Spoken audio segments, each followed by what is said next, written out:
This is Srini Bhai from Acceldata Customer Success. In today's video, we will learn how to add Oracle data source in ADOC. The agenda of today's video is as follows. We'll start with an overview on data source and Oracle data source in particular. The next topic would be the data source configuration prerequisites for Oracle.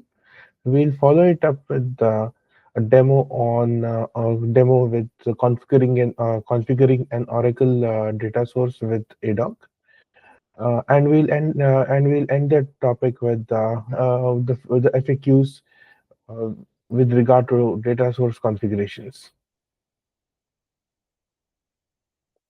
Data source is a location where the data and application infrastructure of an enterprise is collected and stored in cloud. We create data source for multiple applications that are supported with ADOC, and this is the asset which is used by ADOC to connect to the corresponding application or the data source via the data plane that is configured. Oracle database is a relational database management system and which uses a structured query language called SQL to manage and manipulate data. Data reliability is provided by Acceldata Data Observability Cloud for data saved in your Oracle data source. To add Oracle as a data source in ADOC, we must create or use an existing data plane.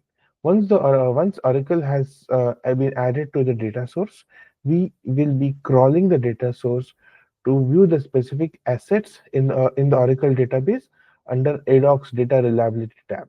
These assets can further be profiled or data quality rules can be run on top of it. So what are the data configuration prerequisites for configuring Oracle? As discussed earlier, the connectivity between ADOC and the data source happens over a data plane. So we need to have an existing data plane which is up and running during the time when the when the crawler process is initiated or scheduled.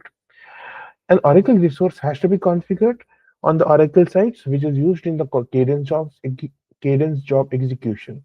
This Oracle user should have grant select any dictionary to the Oracle user and grant select catalog role to the particular Oracle user. Your database admin should be able to create this user and provide the corresponding grant privileges to the particular Oracle user.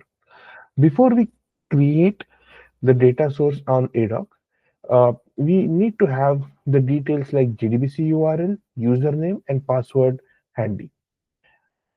Please connect to your database admin who would be able to help you with uh, these details that would be used in the data source configuration.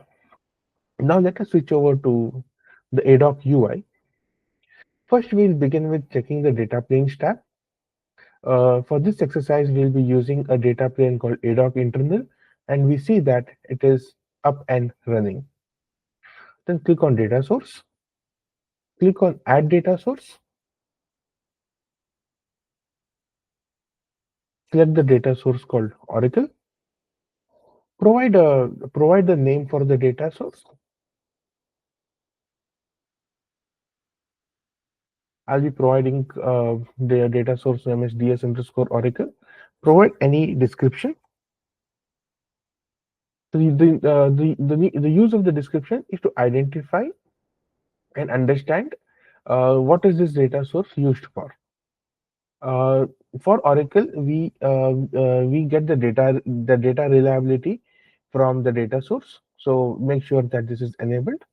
From the drop down, you could select the data source that is the data plane that is used to connect to the data source and extract the metadata from the data sources. We go to the next tab. In this tab, we will need to provide uh, the type of Oracle environment. The supported environments are standalone or Oracle Cloud Autonomous DB. We would select a standalone Oracle environment. We would need to provide the JDBC URL, JDBC username, and JDBC password that we would be collecting from the database admin as suggested in the earlier slides. I have created a data source already. So what I would do is I would go to the data source pane and show you the data source that has been created for Oracle. I'm just editing the configuration. Click on next. So this is the JDBC URL for that is used. So this is the format of the JDBC URL, which is JDBC colon Oracle colon thin colon at ADOC Oracle hyphen data source. The one that I'm highlighting here currently is the database host name, and this is the database port. DS test DB is the SID or service ID of the Oracle database.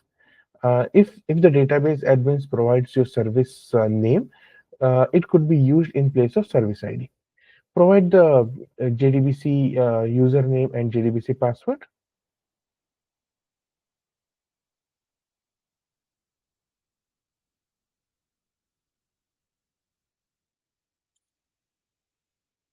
You need to test the connection. Once the test connection is successful, we'll go to the next tab.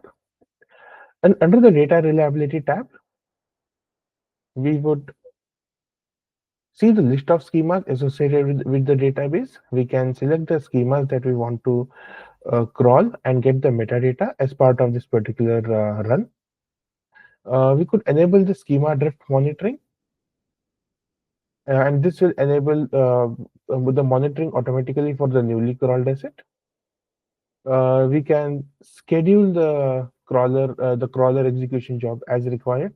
Please make sure that the underlying data plane should be up and running whenever the crawler job is scheduled. We could also get a notification or to your email, uh, or your Slack channel, or by any means based on the based on the notification channel that is created. The notification could be sent for both failure and success. We submit the job here. Once the job is submitted, we could either start the crawler and then go to the data sources, or just directly go to the data sources page. To monitor the run of the data source, we could actually find it in the in the Kubernetes data observability page. We will start the crawler run here. We see that the crawler is started. Let us refresh this page, and in parallel go to the Kubernetes data observability page to track the various pods that are being spawned. We could see an AD Oracle service and RZXF6 pod is being spawned for the crawler execution. This let's select the logs. We could here see the logs for the particular run. This pod that is spawned for the Oracle data source crawling activity is once it is completed, every 15 minutes that there is a cleanup job which runs on the Kubernetes cluster, which would terminate the jobs which have been complete.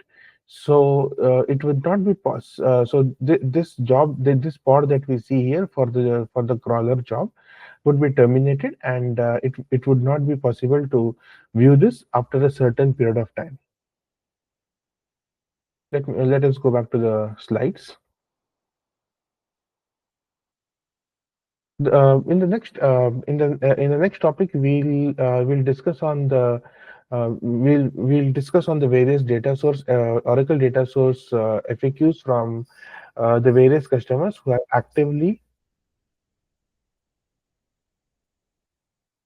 configured the data source and uh, actively configured the data source.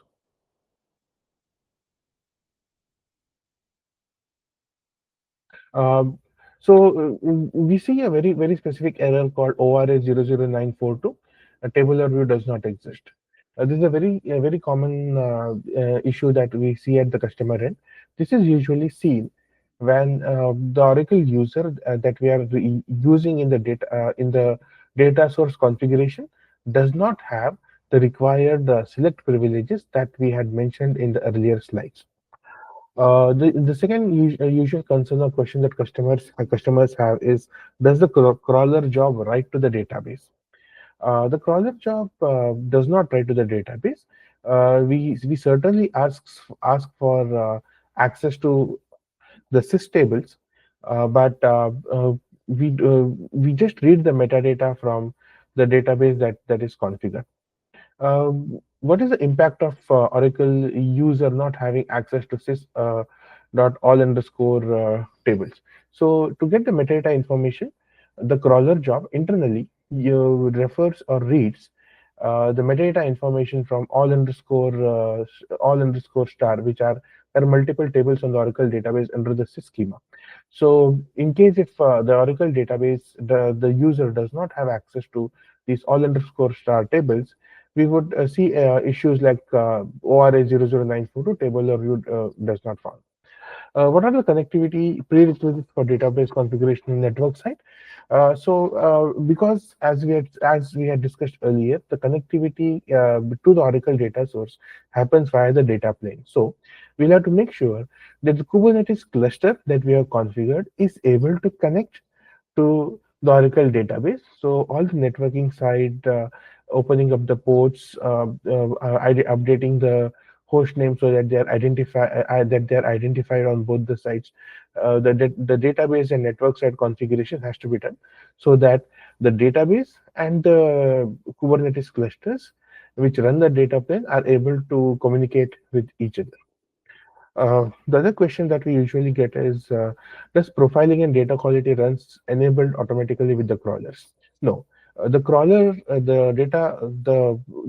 job that we run only gets the metadata information, which I'll be showing you in the slide, and it will show you the assets that are present within the data source. Data profiling and or data quality runs have to be configured once the crawler job is complete and the assets are available. Let's go back to the UI. I'll click on the job here. We could see, just click on this. We can see that as part of this particular crawler run for the data source, we see there are 49 tables with 599 columns, 3 schemas, and 13 views that have been onboarded. Let's click on the schemas. It would take us to the Discover Assets page, and we will see the list of schemas under the data source that we created. Click on ADOC admin schema. Under the relationship, we could see that these are the three objects or tables or assets that is present within the schema.